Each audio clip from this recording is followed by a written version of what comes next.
YCP అధినేత జగన్ మళ్లీ బెంగళూరుకు వెళ్లనున్నారు. మధ్యాహ్నం గన్నవరం ఎయిర్పోర్ట్ నుంచి నేరుగా బెంగళూరు వెళ్లనున్నారు.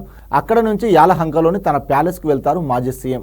వైసీపీ అధినేత పులివెందుల ఎమ్మెల్యే జగన్ మళ్లీ బెంగళూరుకు ప్లాన్ చేశారు. మధ్యాహ్నం 3 గంటలకు గన్నవరం నుంచి విమానంలో నేరుగా బెంగళూరు వెళ్లనున్నారు. జగన్ ఆయన సతీమణి భారతి గురువారం విజయవాడ పాస్పోర్ట్ ఆఫీస్ కు వచ్చారు. సాయంత్రం పాస్పోర్ట్ ను రెన్యువల్ చేయించుకుని తిరిగి వెళ్లిపోయారు. దీంతో ఆయన ఫారెన్ టూర్ కి వెళ్తున్నారా అన్న సందేహాలు అప్పుడు మొదలయ్యాయి. జగన్ వ్యాపారాలన్నీ బెంగళూరులోనే ఉన్నాయని అంటున్నారు. ఆ వ్యాపారాలు చక్కబెట్టేందుకు అక్కడికి వెళ్తున్నారని చెబుతున్నారు.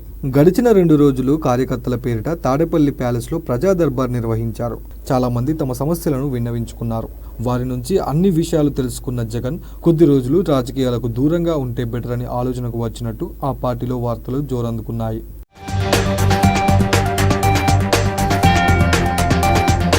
పార్టీలోని కీలక నేతలకు సూచనలు, సలహాలు ఇచ్చినట్టు సమాచారం. అధికార పక్షాన్ని ధీటుగా ఎలా ఎదుర్కోవాలో చెప్పినట్టు తెలుస్తోంది. కొద్ది రోజులు తాను బెంగళూరులోనే ఉంటానన్న విషయాన్ని బయటపెట్టారట జగన్. మిగతా కార్యక్రమాలు అందరూ సమన్వయం చేసుకుని ముందుకు వెళ్లాలని సలహా ఇచ్చారట.